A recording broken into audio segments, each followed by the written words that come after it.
먼저 들어가겠습니다. 가장 중요한 질문을 제가 먼저 하죠. 여러분 정말 구원받았습니까?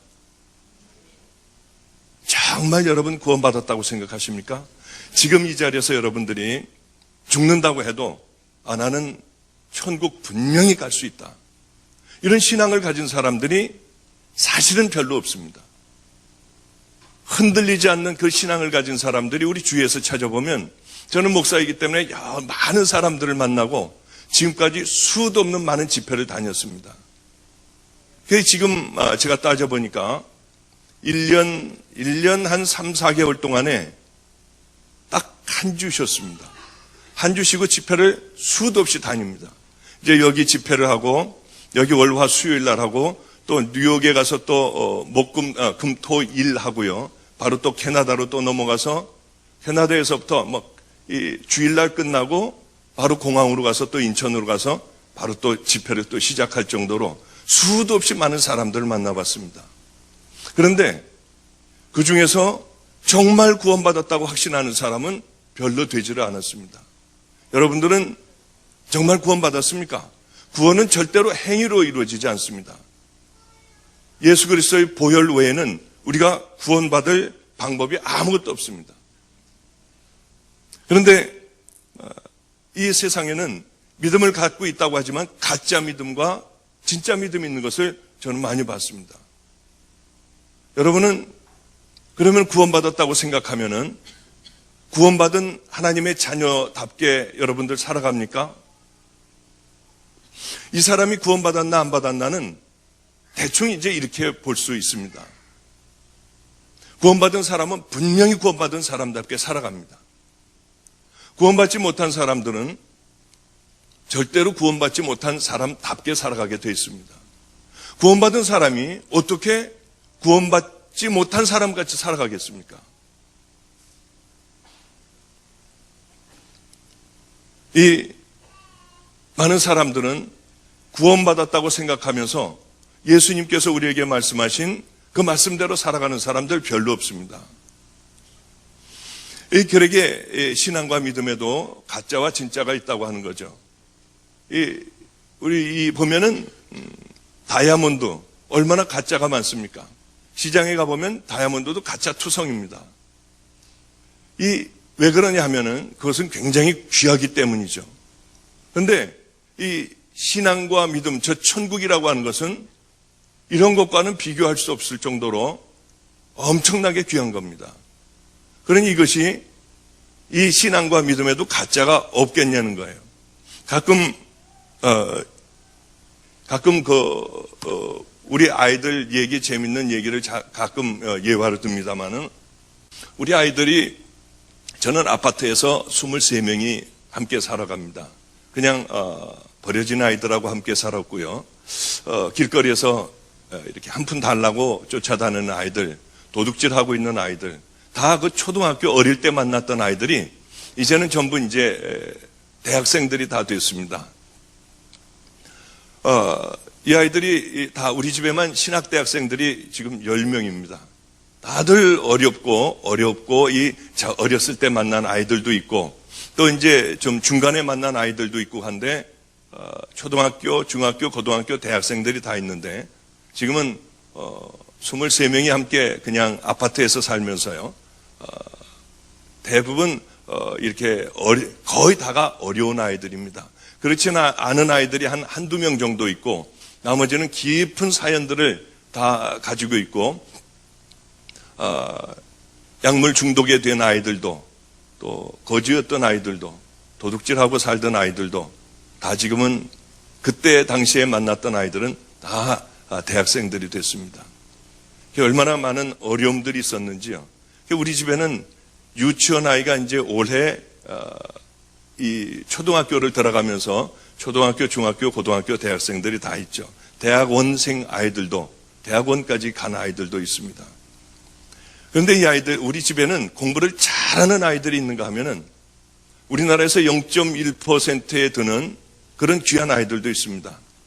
그러니까 서울대, 연대, 고대를 다 아무데나 다 들어갈 수 있지만은 이 아이는 전부 포기하고 감리교 신학대학 전체 톱으로, 수석으로 들어간 그런 아이도 있습니다. 그런데 이 공부 못하는 아이도 있고요. 그 중에 공부 못하는 초등학생 아이가 하나가 있었습니다. 얘는 그렇게 축구를 좋아했어요. 근데 이 아이가 한 번은 목사님, 제가요 공부 열심히 하면은 평균 90점이 되면은 신발을 하나를 사주겠냐고 그래요.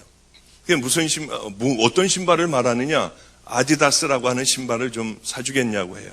그래서 네가 평균 50점, 60점 맞는 애가 평균 90점이 맞을 리는 없겠더라고요. 그래. 그러면 아디다스 신발 사줄 테니까 90점을 한번 맞아봐라. 그런데 우리는 새벽 3시 반에 일어납니다. 왜냐하면은 아이들이 전부 유치원 아이들까지 전부 3시 반에 일어나요. 왜냐하면은 화장실 관계 때문에 여자애들은 머리 감는 애들도 있고요. 그런 아이들은 보통 3시 전에 일어나고요. 그렇지 않은 아이들은 화장실을 다 쓰고 새벽 기도를 가야 되니 도무지 일찍 일어나지 않으면 안 되기 때문에 저서부터 3시에 일어나고 다른 아이들 다 깨워가지고 화장실을 이렇게 가게 하죠. 근데 그렇게 많은 아이들이 새벽 기도를 갔다 오면 그 아이가 그 다음부터는 자지를 않고 공부를 하는 겁니다. 학교를 갔다 와서 공부를 하는 거예요. 초등학교에 가요. 얼마나 열심히 하는지요. 그런데 이 아이가 보통 한 50점, 잘할 때는 60점 맞는 애가 그렇게 열심히 공부를 했는데도 한 70 몇 점 맞았습니다. 애가 실망을 하지 않고 끝까지 공부를 했습니다. 그런데 이 아이가 어느 날 정말 그 두 번째인가 세 번째 시험 때에 0.1점도 모자라지 않는 평균 딱 90점을 맞아가지고 왔습니다. 그래서 얘가 뭐라고 하냐면, 목사님 이걸 맞아왔다는 거예요. 그래, 아디다스 신발을 사줘야 한다고 하는 겁니다. 근데 우리 집은 사실 열악해요. 어디서 도움을 받는 곳이 없습니다. 누가 이렇게 교회에서 아이들 학비를 대준다거나 또는 이렇게 뭐를 이렇게 도움을 받는 곳이 거의 없다시피 해요. 그러니 참 어렵게 살죠. 지금도 대학생 애들이요. 여러분들은 깜짝 놀랄지 몰라지만은 대학생 애들 한 달 용돈이 5,000원이에요. 예, 그 정도밖에는 주지를 못해요. 지금도요. 왜냐하면은 어디서 도움을 받지 않고 많은 아이들이 이 대학생들 학비가요. 얼마나 많습니까? 그러니까 넉넉하게 주지는 못합니다. 이제 이 아이가 딱 90점을 맞아서 그래 이제는 사줘야겠다 하고 아디다스 매장에 가서 저는 우리 집에는 TV도 없고 신문도 없고 뭐 아무것도 없습니다. 그냥 그런 것들이 없이 그냥 살아가니까 세상 물정도 잘 몰라요. 아디다스 매장을 갔더니 신발 하나에 10몇만 원을 하는 겁니다. 이 아이에게 이 신발을 도저히 사줄 수가 없었어요. 돈도 없었고요. 그래 이제 사달라고 졸르는 아이 이제 길거리를 가다 보면은 신발을 싸놓고 파는 게 있는데 유난히 아무리 돌아다녀도 그게 눈에 띄지 않았습니다. 이제 저희가 살던 아파트 밑에 솔빛 시장이라고 있어서 시장을 어느 날은 밥을 먹고 쭉 가는데 거기 재래시장에 신발 파는 데가 있었습니다. 그래서 거기 들어가서 혹시 여기 아디다스 신발 싸게 파는 거 있습니까? 하니까 싼 걸로 말씀하시네요. 그래서 싼 걸로 좀 달라고 했습니다. 갖고 나오는데 보니까 아디다스 신발이었어요. 얼마입니까? 했더니 2만 원만 내고 갖고 가시라고 그래요. 얼마나 감사했는지요. 그걸 18,000원인가 2만 원인가를 내고 가져가라고 해서 그걸 가지고 이제 왔습니다. 아이가 얼마나 좋아하는지요. 그냥 잠도 자지 않고 그걸 끌어안고 있는 거예요. 그걸 신고 다니지도 않고 밤에 잘 때마다 그걸 끌어안고 있었습니다. 야, 그 신발을 신고 다녀야지 그러면 되니 너무 좋으니까 이 아이가 보고만 있고 하여튼 끼고만 있는 거예요. 어느 날서부터 그 아이가 이제 신발을 신고 다니게 됐습니다. 얼마나 자랑스럽게 다니는지요. 한 일주일 정도 다녔나요? 일주일 정도 학교 갔다 와서 입이 이만큼이 나왔어요. 신발을 보고. 왜 그러냐 그랬더니 어디 찢어졌냐? 안 찢어졌대요. 창피해서 혼났다고 그래 애들에게. 왜 그러냐 그랬더니 이 신발을 보라고 하는데 보니까 아디다스가 아니고 아디도스였어요. 얼마나 이거 여러 개를 아디다스를 찍다가 보면은 잘못 찍혀가지고 A자가 이게 잉크가 없어가지고 이렇게 나오는 경우도 있지, 뭘 그러느냐. 그러고서 이제 펜을 갖다가 A자를 이렇게 양쪽에다 만들어줬더니 애가 참 좋아하더라고요. 이 아디다스 신발마저도, 그 별 볼 일 없는 신발마저도 이게 가짜가 있다고 하는 걸 제가 그때 알았습니다. 왜 그러냐면 비싸기 때문에요. 당연히 가짜가 있지 않겠습니까? 그런데 우리들의 신앙과 믿음은 천국을 가느냐 아니면 지옥을 가느냐입니다. 그것이 그냥 100년, 200년 이렇게 다시 한번 우리들에게 주어지는 삶이 아니라 그것은 영원히 걸려있는 아주 정말로 두렵고 무섭고 떨리는 그런 것인데 그 비싼 게 가짜가 없겠습니까? 얼마나 가짜들이 판을 치는지요. 그러게 여러분, 다른 건 다 실패해도 괜찮습니다. 실패하면 어떻습니까? 그 귀한 믿음이라고 하는 것이요, 영원한 생명이 걸려있는 그것은 가짜가 없겠냐는 거예요. 얼마나 많은 가짜가 있겠습니까? 여러분들, 이 감정적인 믿음이 있어요. 그냥 감정에 겨워서 찬양을 하다 보면 일어나서 눈물도 흘릴 수 있습니다. 그 결단하는 그런 기도도 할 수 있고요. 또 자기가 만들어 놓은 그런 하나님들도 있습니다. 그저 하나님은 열심히 새벽 기도 나오고 여러분들이 열심히 이렇게 헌금도 좀 하고요 하면은 축복을 주는 줄 압니다. 그러나 예수님은 절대로 그런 말씀 안 하셨어요. 그것이 믿음이 아니라고 하는 거죠. 이 성경에 보면은요, 우리들은 하나님을 복 받으려고 믿습니까, 여러분? 그러면 철저하게 잘못된 믿음입니다. 성경에 어디요? 신약에 어디가 성경에 그렇게 예수를 믿으면 돈도 많이 벌고요, 자녀들도 다 잘되고 하는 법은 없습니다. 예수님을 따랐던 무리들은 다 십자가에 거꾸로 매달려 죽기도 하고요, 창에 찔려 죽기도 하고요, 예수를 믿음으로 말미암아 가정이 파탄돼서 뿔뿔이 다 흩어져 도망다니기도 하고요, 짐승의 밥이 되기도 하고, 하여튼 톱으로 켜 죽이기도 하고요, 돌에 맞아 죽기도 하고, 짐승의 털옷을 입고 유리 걸식하며 돌아다니기도 하고요. 이것이 예수님을 따르던 수많은 사람들의 운명들이었습니다. 그러나 이들은 절대로 세상과 타협하지 않고 그대로 죽어가면서도 우리 주님을 붙든 그런 사람들의 이야기가 예수님 살아계시던 예수님 그때 당시에 예수님을 따르던 무리들의 삶이었습니다. 이게 바로 주님이 우리에게 원하시는 그런 믿음이라고 하는 것이죠. 여러분 정말 십자가를 만났습니까? 정말 십자가를 만났습니까?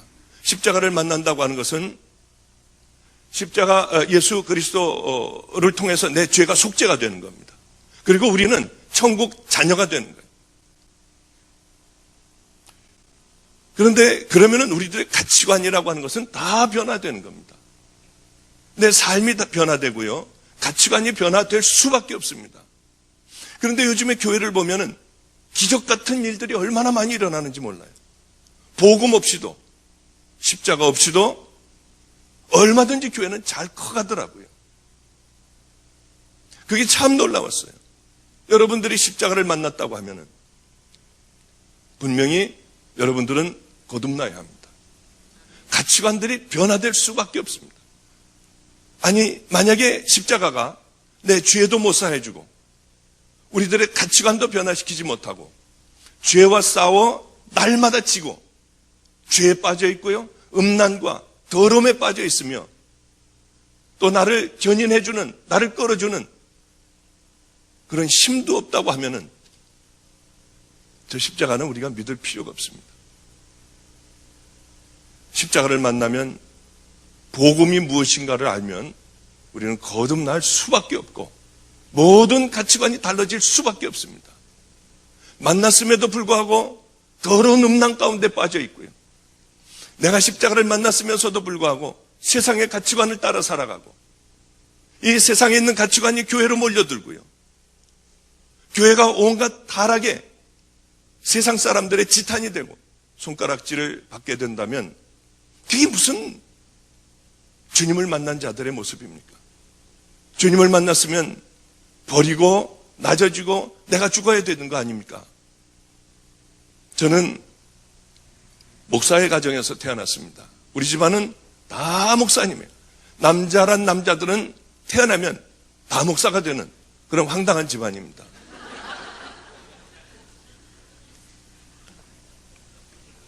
감리교회 목회 집안인데요. 장로교회 한경진 목사님이 계시다면 우리 감리교회는 박용인 목사님이 계시다고 누구나 다들 얘기했습니다. 그분이 우리 할아버님이세요. 저는 장손이고 또 대한민국을 한번 휩쓸고 성령의 운동으로 뒤집어 놨던 분이 바로 저희 아버님 박장원 목사님이십니다. 저희 작은아버님도 이미 40대 초반에 종교교회라고 하는 큰 교회의 담임자셨고요. 다들 그래도 막강한 그런 귀한 하나님 앞에 한 세대를 한번 붙잡혀 쓰임받는 그런 귀한 가정에 저는 외아들로 태어났습니다. 외아들이고 우리 집안에는 장손이었습니다. 저는 예수를 안 믿었어요. 39까지 안 믿었어요. 그렇게 제가 목사가 되길 부모님들이 바랐지만 저는 예수 안 믿었어요.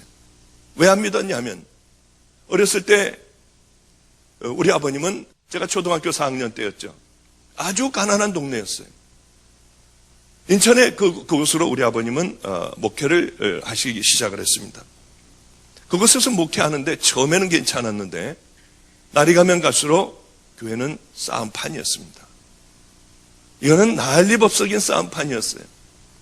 그 모습을 보고 저는 이게 다 거짓말들이구나. 이게 다 가짜들이구나. 정말 천국과 지옥이 있다고 하면 이렇게 살아가겠냐는 거예요. 여러분 한번 생각해 보시죠. 그렇게 교회 안에서 욕을 하고 싸움질들을 하는데 과연 여기에 하나님이 계시냐는 거예요. 어렸을 때 저는 생각이 좀 깊었던 모양입니다. 좋은 목사를 만들기 위하여 그저 우리 집안에 아들 하나를 달라고 했는데 제가 태어났어요. 제가 이제 젖도 다 띄고 좀 고만고만할 때 할아버님에게 맡겨졌습니다. 좋은 종이 되기 위하여. 저는 어려서 할아버님하고 함께 자라났습니다. 제일 싫었던 게 밤에 잠을 자고 있으면은 새벽에 할아버지는 새벽 기도를 갔다 와서 그 찬 손으로 제 머리에 손을 얹고 기도를 해주세요. 그게 그렇게 저는 싫었어요. 울면서 이불 속으로 파고 들어가던 그때의 기억이 참 얼마나 나는지요. 저는 그래도 이 싸움을 보며 하나님이 안 계시지 무슨 하나님이 계시면 정말로 이렇게들 살까 하는 생각을 갖고 있었습니다. 하나님을 나중에 만나게 됐는데 충격이었어요. 39살에 만났습니다. 정말 충격이었어요. 저는 하나님을 만나자마자 인생을 잘못 살아왔다고 생각을 했습니다. 그래 가지고 있던 재산들 다 나눠줬어요. 가난한 사람, 병든 사람들 다 나눠줬습니다. 교회 한다는 사람도 교회도 만들어주고요. 제가 의사였었습니다. 이제 여러분들도 좀 잘 아시잖아요. 모든 공부를 다 끝내면은 의사들은 한 30대 후반, 중반, 후반 되지 않습니까? 제가 대학원을 마쳤을 때가 37, 8이었을 거예요, 아마. 이제는 다 끝냈구나 하고 생각을 하고 있다가 39살에 하나님을 만났습니다. 저는 사실 머리가 별로 좋지를 않습니다. 정말 공부하느라고 아주 죽는 줄 알았습니다. 좀. 죽도록 공부를 했어요. 나름대로요. 남들이 1시간을 하면 전 2시간을 해야 따라갔어요. 그 공부를 다 마친 것이 제가 38이었나 7이었나 하여튼 그때였습니다. 제가 39에 하나님을 만났어요. 이제는 편안하게 살 수 있었습니다. 하나님을 만나자마자 충격이었어요. 주님이 저에게 종이라고 하셨어요. 이제 그런 것들을 간증을 하려고 합니다. 그 말씀을 듣자마자 저는 병원에 가보지도 않았고요. 저는 그 순간에 제가 가지고 있던 면허증이나 모든 것들 다 찢어버렸어요. 다 찢어버렸어요. 병원에 다시 가면은 제 마음이 흔들릴까봐 저는 가보지도 않고 모든 걸 다 정리해버렸습니다. 그리고는 노숙자들하고 함께 살고 이 버려진 아이들하고 함께 살며 지금 여기까지 오게 됐죠. 지금은 이제 여러 아이들이 거쳐갔어요. 수도 없는 많은 아이들이 거쳐갔습니다. 그 아이들 중에는 취직해서 잘 사는 아이들도 있고요. 또 웬만한 아이들은 저하고 함께 살고 있고, 그게 23명이 지금 함께 살고 있습니다. 저는 주님을 만나자마자 그렇게 귀하다고 생각했던 돈, 또 제가 공부했던 명예, 이제서부터는 편안하게 살 수 있다고 생각했어요. 그것이 아무것도 아닌 썩어져 버릴 것이라고 하는 걸 깨달았어요. 그 이후의 삶은 말도 못하게 힘들었습니다. 매도 얼마나 맞았는지 몰라요. 굶기는 얼마나 많이 굶었는지 모릅니다. 수많은 세월들을 얼마나 힘들게 살았는지요. 저는 단 한 번도 굶고 매를 맞아 이렇게 퉁퉁 붓도록 그렇게 매를 맞았어도 단 한 번도 옛날로 돌아가고 싶다고 하는 생각은 한 번도 안 했어요. 왜냐하면 저 안에는 십자가가 있었거든요. 그 어떤 것도 제 마음을 돌려놓을 수 있는 건 아무것도 없었어요. 왜냐하면 분명한 그 십자가를 만났기 때문에요. 이제 누가 저를 죽인다고 해도 저는 절대로 타협하지 않아요. 우리 교회는, 제가 우리 교회 지금 방주교회에 온 지는 한 4년밖에는 되지 않습니다. 그 전에는 엄청나게 고생을 했어요. 우리 교회 와서도 타협한 적 한 번도 없어요. 한 번도 장로님들을 무서워해 본 적도 없어요. 참 굉장히 힘든 상황이었지만은 절대로 굶고 배고프고 정말 어려울 때였어요. 저희 아버님이 하나밖에 없는 아들이 저러고 사니 기가 막히셨는지 가지고 있던 재산에 1억이라고 하는 돈과 또 거기에 어떤 문서들을 집어넣으셔서 너 그렇게 어렵게 목회하지 말고 이걸 갖고 가서 팔아. 교회 갖고 와서 풀러봤어요. 우리 교회는 그저 이 강대상보다 좀 더 클까요? 조그마한 교회였습니다. 와봤더니 돈이 있더라고요. 하나님께서 저에게 훈련을 시키고 이게 필요해서 허락하여 주시는데, 이 돈을 제가 이 돈으로 제 고난과 이 어려움을, 배고픔을 면하고 싶은 생각은 없었어요. 다시 갖다 돌려다 드렸습니다. 그리고는 누구의 도움도 받지 않고 그 어려운 고난을 다 겪었어요.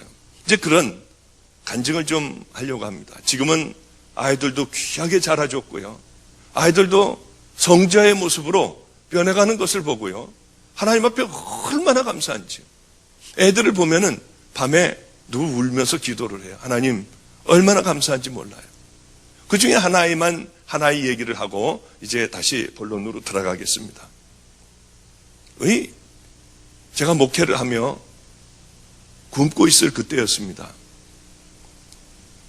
그런데 이 안성천 있는 쪽으로 전도를 하다가 보니까 어떤 아이 하나가 이렇게 본드를 하고 쓰러져 있었습니다. 또 그 아이를 집으로 데려왔어요. 그랬더니 나가가지고 또 이 앵벌이라고 하죠. 지나가는 사람 끝까지 붙들고 한 푼 달라고 하는 아이예요. 나가서 또 그 일을 하고 있는 거예요. 그 애를 데리고 와가지고 이제 같이 살게 됐는데 두 형제였습니다.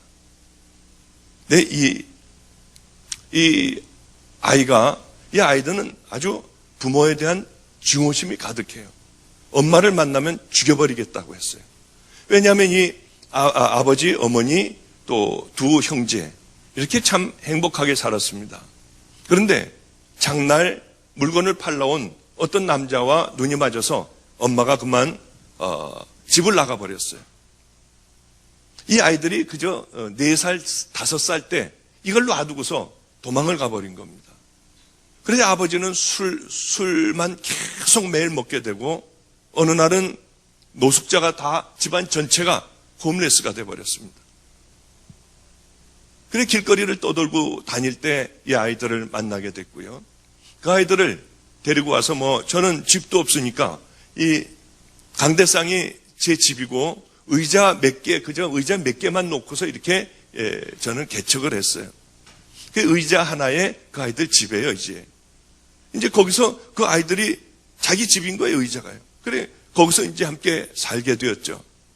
지금은 다들 대학생들 됐습니다.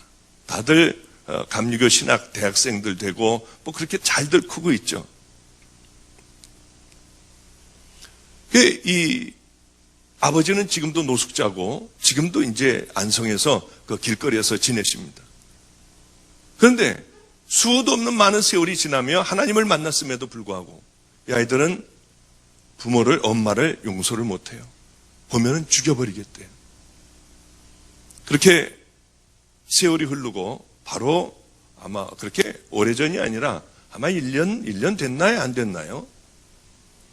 이제 편지가 한 통이, 그동안 그 아이들은 엄마를 본 적도 없고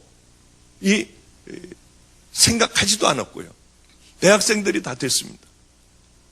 하나이는 군대를 갔고 하나이는 대학생이 돼서 우리 집에서 이제 학교를 다니고 있었어요.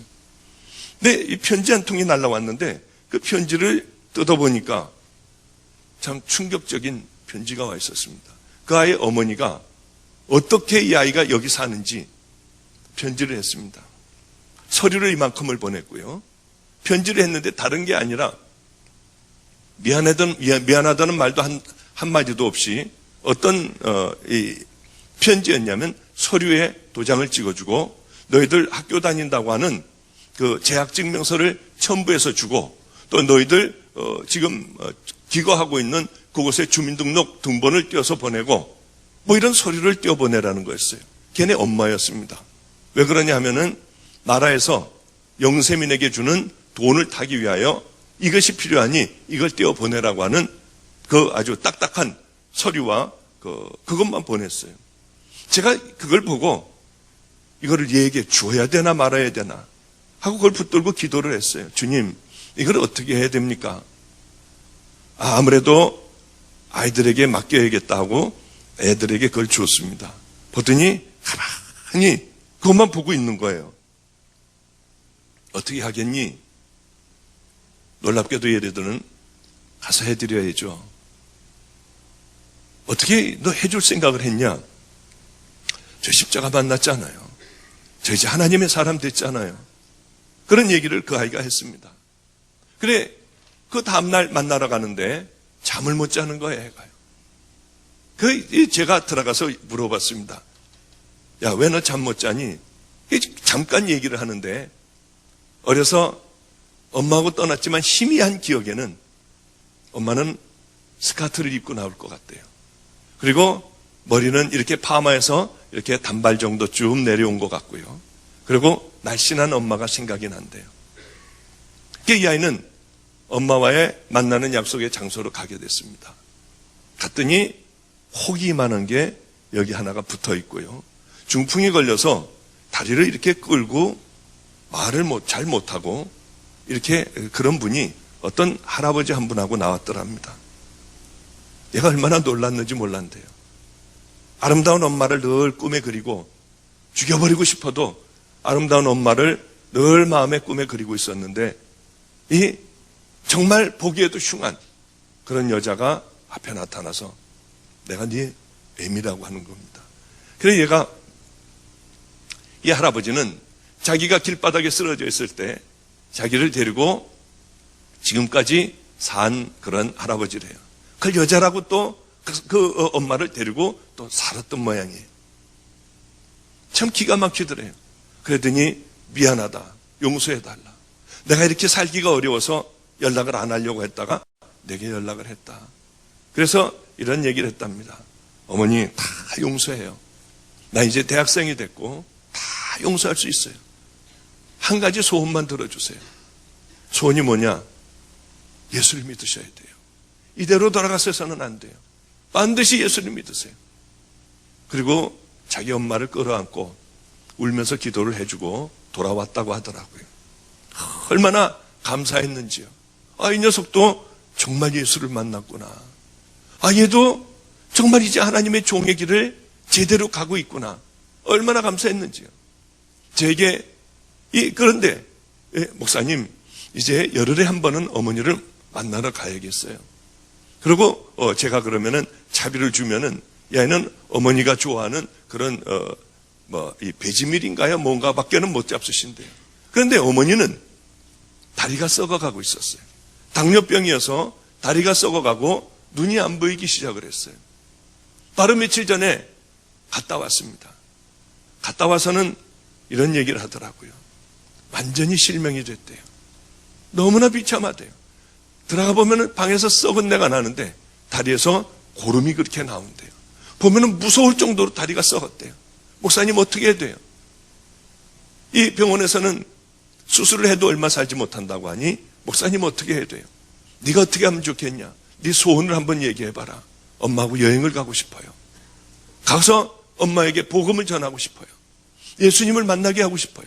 이제는 눈도 멀고 다리도 썩어가서 교회도 가지를 못해요. 그래 가서 어머니하고 다들 얘기하며 이런 결론을 내렸어요. 목사님 어려우시지만 제 소원 하나만 들어주세요. 그래. 할아버지가 종이를 박스를 주셔서 어머니의 병원비를 대는데 목사님 약값은 제가 좀 어머니가 이제 병원에서도 몇 개월 안 있으면 돌아가신다고 하는데 약값은 제가 좀 대게 해주세요. 그래 제가 여기 오면서도 미국에 여기 오면서도 그 아이 약값은 다 챙겨주고 아버지 또 찾아가서 노숙자인 아버지 찾아가서 같이 목욕도 하고 옷도 좀 갈아입혀드리고 같이 맛있는 걸 좀 사드리라고 하고 그렇게 하고 제가 여기로 왔습니다. 예수를 만난다고 하는 것은 우리들의 가치관이 변화되는 겁니다. 내가 전혀 변화되지 않으며 하나님을 만났고 하나님의 자녀이고 나는 천국의 백성이라고 한다면 여러분 그것은 참 우스운 일 아니겠습니까? 제가 예수를 안 믿게 된 결정적인 동기가 바로 그거예요.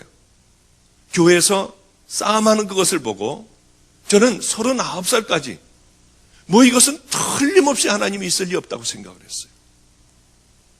조금도 의심하지 않았어요. 이제 그 하나님 만난 얘기를 제가 좀 잠깐 해드릴게요. 저는 교회에서 싸움판 나는 걸 보고 우리 집에서는 그렇게 할아버지서부터 목사가 되길 원하셨습니다. 그렇게 수도 없는 많은 날을 할아버지가 기도하셨지만은 저는 제일 싫은 게 목사 되라고 하는 그런 얘기였어요. 교회 다니라고 하는 얘기였습니다. 이제 고등학교를 서울에서 다니게 됐습니다. 인천에서 있다가요. 그때서부터 저는 편안하게 살기 시작을 했어요. 과외 선생이 서울대학 공대에 다니는 과외 선생을 하나를 붙여줘서 그 과외 선생하고 이제 아버지의 무서움, 두려움에서 떠나버린 겁니다. 그 이제 매일 맥주를 마셨어요. 그 과외 선생하고 공부는 안 하고 매일 맥주를 마시고 담배를 피는 거예요, 매일. 고등학교 1학년 때서부터요. 나중에는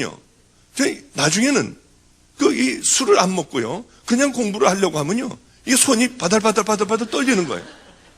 얼마나 깜짝 놀랐는지. 전 술도 잘 못 먹어요. 그래서 그때서부터 정말 그때서부터 술을 끊고요. 그리고 서울대학교를 제 과외 선생이 다녀서 서울대학교를 다녀서 또 그 서울대학생이 뭐라고 하느냐면 우리는 배제고등학교를 다녀서 머리를 좀 기르고 다녔습니다. 그때 당시엔 다 빡빡 깎았는데요. 자기 교복을 입히고 그 머리 전 이렇게 구두도 신고 다녔으니까요. 머리도 기르고 하면은 자기 대신에 나가가지고 미팅을 나가라고 하는 거예요. 그러면 이제 거기 이제 뭔가 궁금해가지고 가가지고 있으면은 누나들이요. 미팅 제 파트너 된 누나가 그렇게 저를 좋아하는 거예요. 막 따라다니는 거예요. 그 누나가 이 영화 구경도 학생 입장 관람 불가 가는 것도 누나하고 같이 가고요. 꼭 저를 서울 대학생인 줄 알았어요. 서울대 공대 다니는 줄 알았어요. 그리고 그 누나가 그렇게 이렇게 팔짱을 끼면은요 가슴이 터질 것 같고요. 그런 삶을 이렇게 살았죠. 하여튼 하나님하고는 전혀 관계없는 그런 삶을 살았습니다. 그러다가 저는 의사가 됐고요. 결혼도 돈이 많다고 하는 그런 집하고 결혼을 했어요. 왜냐하면은 제 가치관은 완전히 세상적인 가치관이었기 때문에요. 그래서 그렇게 편안하게 잘 살았습니다. 그러던 어느 날 이제 아들도 하나 낳았고요. 그러던 어느 날 TV에서나 보는 연속극 같은 일이 제게 생겼습니다. 가정이 그만 깨져버리고 말았어요. 얼마나 충격이든지요. 정말 황당했어요. 저는 한번 고민이 있으면 좀 고민 좀 한번 해봤으면 좋겠다고 생각하고 살아왔는데 이런 충격이 없었습니다. 그래 집에서 우리 아들과 저와 둘이만 살게 됐죠. 아들은 그렇게 말이 없어지고 애가 그늘이졌습니다. 자기 방에 들어가서 나오질 않고요. 이제 껌껌해졌는데도 불도 안 켜고 혼자 가만히 앉아있고 그래요. 얼마나 마음이 안 됐는지요. 어느 날은 그 아이하고 같이 쇼핑을 데리고 나가서 쇼핑을 하면서 붕어하고 거북이를 사달라고 해서 작은 거북이를 2마리를 사왔습니다. 그런데 어느 날 보니까 이 아이가 일기를 썼어요. 초등학교 3학년 때였습니다. 일기를 썼는데 뭐라고 썼느냐 하면은 거북이가 이렇게 이제 돌을 가운데다가 올려놨는데 이렇게 그 어항에다가요. 올라와가지고 목을 길게 뽑았던 모양이에요. 거북이가 목을 길게 뽑고 하늘을 바라본다. 아마 아빠는 옆에 있는데 엄마가 보고 싶어서 목을 빼고 하늘을 바라보는 모양이다. 이거를 보는데 제가 얼마나 눈물이 났는지 몰라요. 그러던 어느 날이었습니다. 80년대 후반 말이었을 거예요. 거기를 어느 날 밖에 이제 나가서 괴로워서 그날도 제가 술을 좀 이렇게 많이 먹고 돌았습니다. 이 담배를 물고 이렇게 있는데 잔뜩 술을 먹고 그러고 돌아가지고 이 아이가 있는 것을 이렇게 뒷모습을 보고 있는데 갑자기 엄청난 심장에 통증이 왔어요. 얼마나 아픈지요. 그런데 이게 매 초마다 금방 제가 막 죽어가는 거예요. 근데 그게 얼른 생각에 심장마비가 왔구나 하는 생각이 들었어요. 그 통증은 뭐 말도 할 수 없고 무력감이 밀려오는데 아무것도 할 수 없더라고요. 그래서 저는 119 구급차를 타고 강남 성모병원이라고 서울 강남 버스터미널 그 뒤에 있는 캐톨릭 의과대학 병원, 그곳으로 저는 실려가게 됐습니다. 하여튼 온갖 처치를 다 받고 꽤 오랫동안 입원을 해 있다가 퇴원을 하는데 퇴원할 때 의사가 참 충격적인 얘기를 했어요. 당신이 다시 한번 이런 심장마비가 오면 내일 올 수도 있고 1년 후에까지도 올 수 있다는 거예요. 제가 그 소리를 듣고 얼마나 깜짝 놀랐는지. 이 당신 잘해봐야 1년밖에 못 살아 하는 의미로 저는 그냥 받아들였어요. 그런데 그때서부터 문제가 생기기 시작을 하는데 수술도 할 수 없답니다. 심장이 빨리 뛸 때는 300번 이상이 돼. 안 뛸 때는 40번, 30번 미만으로 뛰는 거예요. 이게 심장이 천천히 도니까 아무도 몰랐어요. 저 혼자만 알고 있었죠. 자살 충동이 확 일어나는 거예요. 천천히 돌면은요, 나중에 알게 된 사실입니다. 그러면 우울증에 걸리고 자살을 하려고 한대요. 그리고 막 이게 반복이 되는 거예요, 늘요. 빨리 뛰었다가 천천히 뛰었다. 천천히 뛸 때는 이제 끝났나 보다 하면은 다시 또 툭 하고 한번 뛰고요. 얼마나 두렵고 무서웠는지요. 하나님 없는 그냥 세상을 살아가는 타락했던 그때예요. 얼마나 충격이었는지. 이게 계속되는 거예요. 어느 날은 자다가 보면은 제가 죽었더라고요. 저를 관에다 집어넣고 땅속에다 묻기 시작을 해요. 촤락 짜르르. 나는 아직 살아있는데요. 난 살았다고 소리를 질러도 사람들이 흙을 다 덮어요. 산소가 없어서 숨을 못 쉬고 헐떡거리고 숨을 못 쉬고 있다가 깨어나면 제가 정말 숨을 못 쉬고 있고요. 심장은 뛰지를 않고 있었어요. 지금이 죽는 모양이다. 처음에는 얼마나 화가 나는지, 왜 내가 이 병이 걸려야 되는지, 수많은 사람들 가운데 내가 도대체 뭘 잘못했다고 이 병이 걸려야 되는지 화가 나고요. 얼마나 분노가 일어나는지. 나중에는 다 받아들이게 됐어요. 그냥 혼자, 우리 부모님도 모르고요. 누구 형제들도 모르고 아무도 몰랐어요, 그 사실을요. 죽어가고 있다가 보면은 우리 집에서 나오다 보면 벽돌로 된 베델교회가 있습니다. 또 개척교회가 있어요.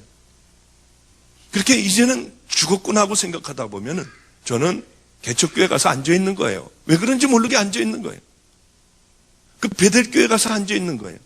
내 정신이 들면은 참 하나님도 없는데 도대체 내가 여기 왜 와 있지? 저는 어떤 생각을 가졌냐면 너무 답답하고 숨을 잘 못 쉬겠으니까요. 그래 이 바닷가에, 강원도의 바닷가에나 쭉 갔다 오자.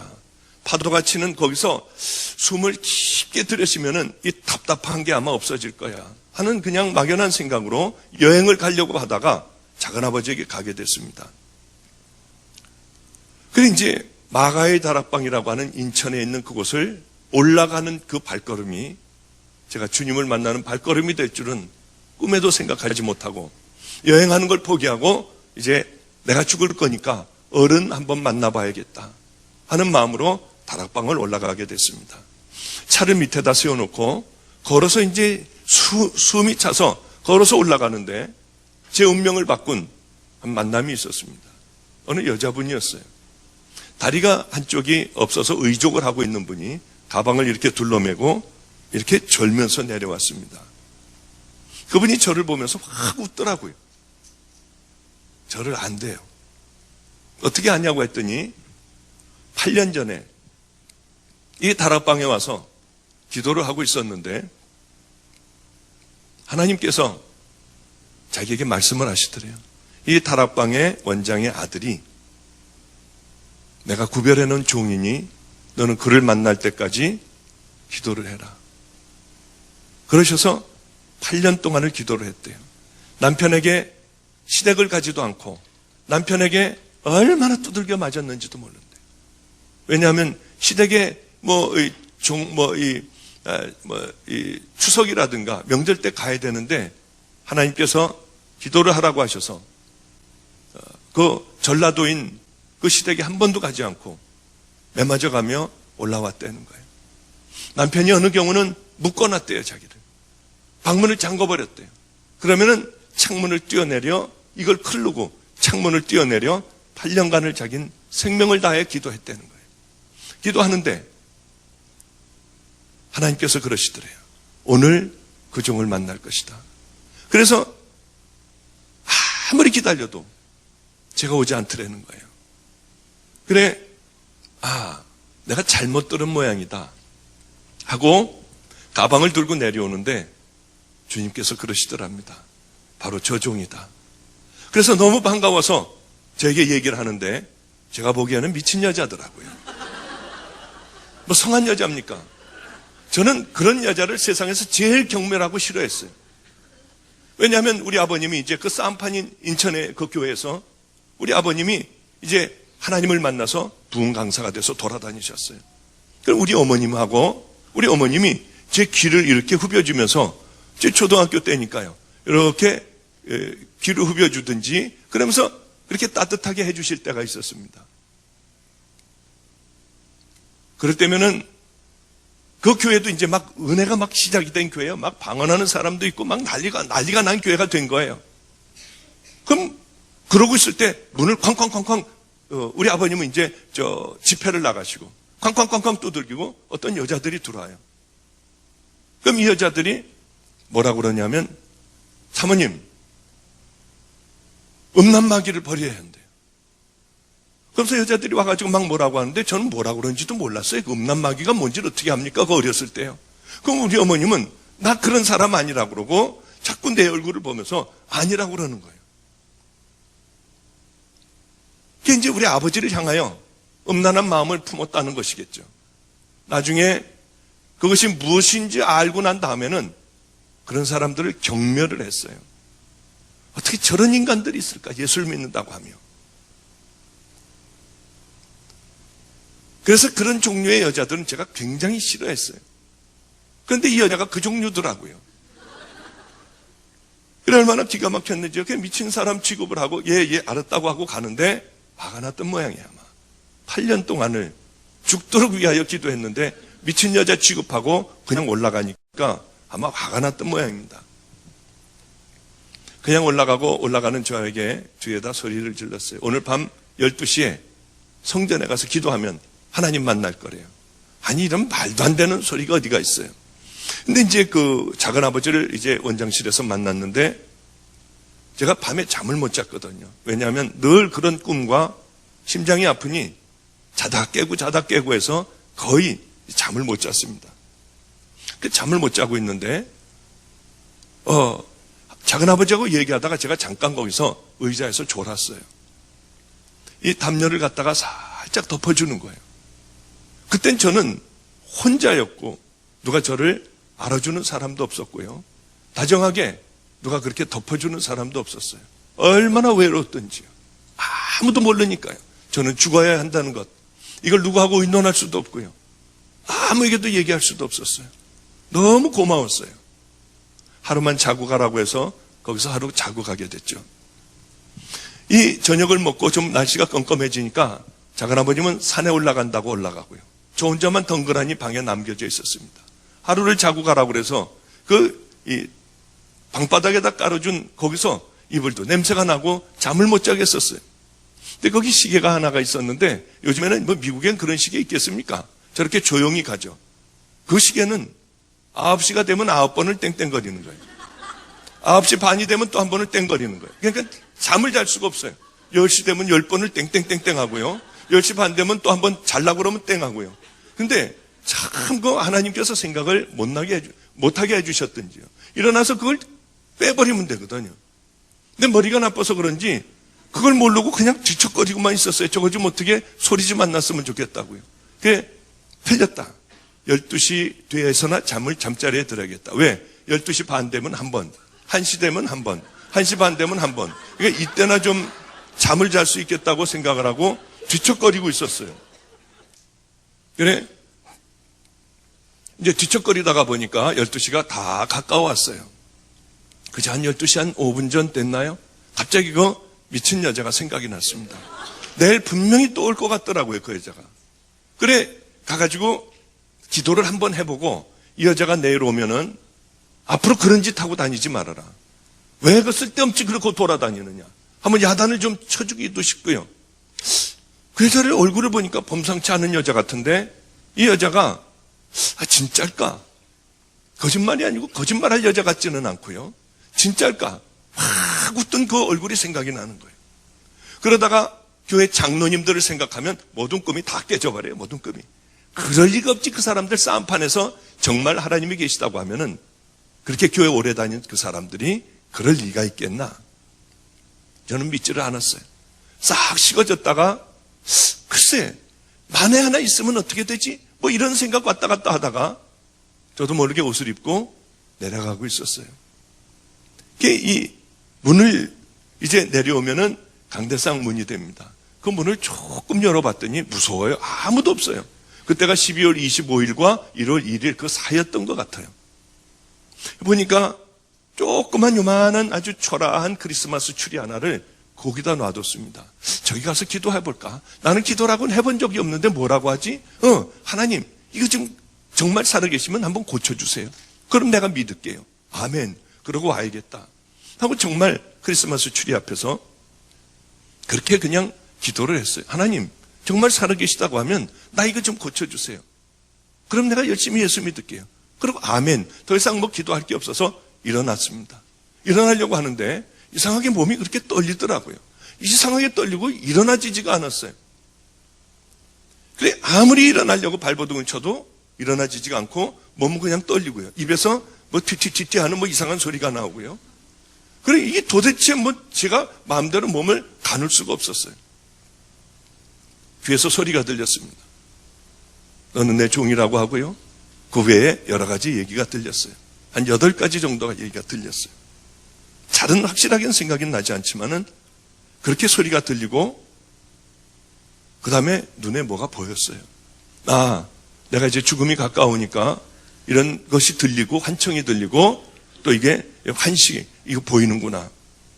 내가 극심한 내 정신적인 이런 시달림이 있구나. 그런데 이 보통 들리고 보이고 하는 것은요, 마음이 불안해져요. 야, 뛰어내려 하는 소리가 들리면요, 불안하고 어쩔 줄 몰라 뛰어내리게 되는데, 그때는 이상하게 우리 어머님이 저 귀를 후벼주시던 그런 편안한 마음이요. 어머니하고 함께 있던 그런 편안한 마음이요. 꼭 그런 마음이었어요. 이상하게 나중에 생각을 했습니다. 심장이 제대로 뛰고 있었다는 거죠. 나중에 그것은 생각이 됐어요. 그리고 그것이 다 끝난 다음에 모든 것이 자유로워져서 얼른 뛰쳐나와서 집으로 돌아왔습니다. 이제 이런 데는 다시는 내가 안 오겠다고 하고요. 그리고 지내다가 보는데 또 죽어가기 시작을 했어요. 너무 힘들었어요. 아니야. 그래 마가이다라방 거기 크리스마스 추리 거기 갔을 때는 괜찮았잖아 하는 생각이 들었습니다. 그래서 차를 몰고 거길 갔어요. 가서 앉아보니까 영락없이 괜찮은 거예요. 얼마나 깜짝 놀랐는지요. 늘 다니기 시작을 했어요. 집에 오면 또 그러고요. 그거 가면은 괜찮고요. 아, 이것이 하나님이 아니라 정신적인 현상이구나. 인간의 마음과 정신은 얼마나 강한지 심장을 지배하거든요. 인간의 능력은, 뇌의 능력은 엄청납니다. 저는 믿지를 않았어요. 하나님이라고 믿지를 않았어요.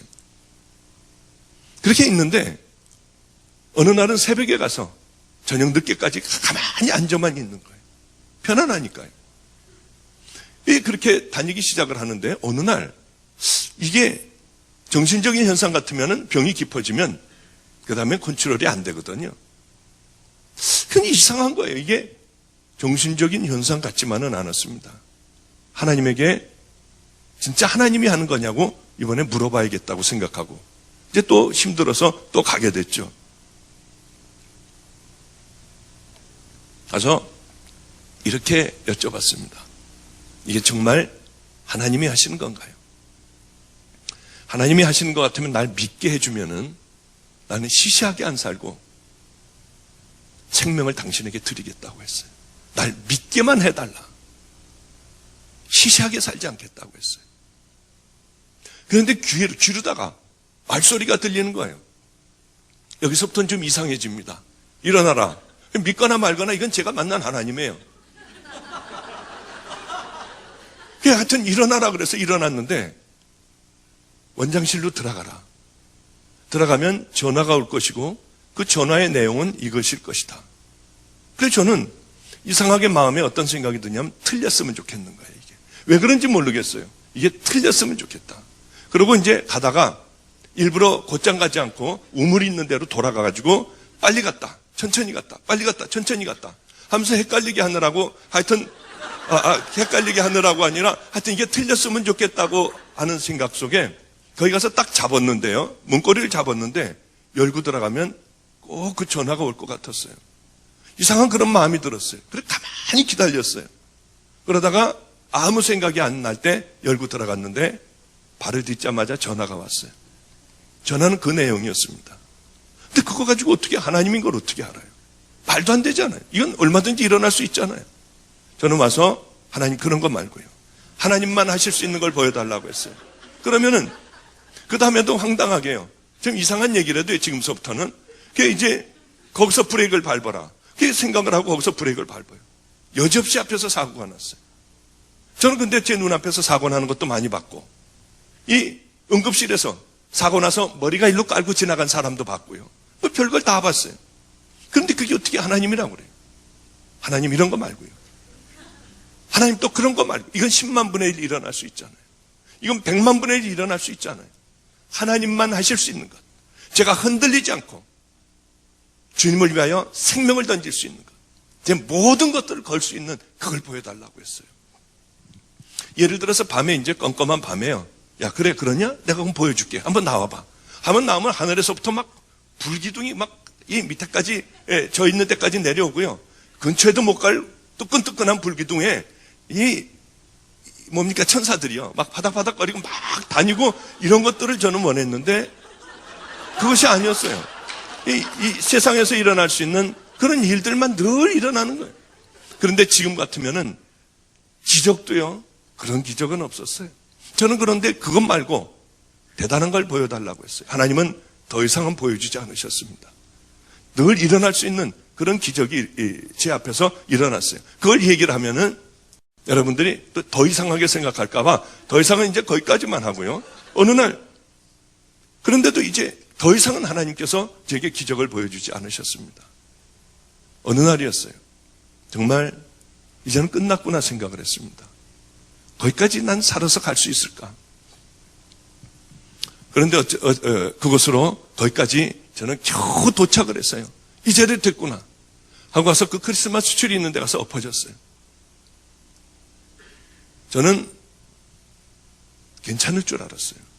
그런데 불안한 건 패닉이라고 하는 게 있습니다. 공황장애라고 있죠. 그것은요, 내가 정말 이제 죽지 않아도 죽는 것 같은 거예요. 얼굴도 하얘지고요. 아무것도 할 수 없고 이 죽은 상태가 되는 거예요. 그때 그 두려움이라고 하는 건 말도 못하는 거예요. 바로 그 공황장애가 오기 시작을 했어요. 심장은 뛰다 말다 하고요. 이제는 거기 엎어져서 크리스마스 추리 밑에서 기도를 하는데도 더 이상은 효력이 없었어요. 굉장히 분함이 올라왔습니다. 왜냐하면 저는 그래도 하나님이신 줄 알았어요. 그런데 인간의 능력이었어요. 더 이상 이제 병이 견디지 못하니 그것이 컨트롤이 안 되는 거예요. 분한데도 제가 할 수 있는 건 아무것도 없었습니다. 하나님 찾는 것밖에 없었어요.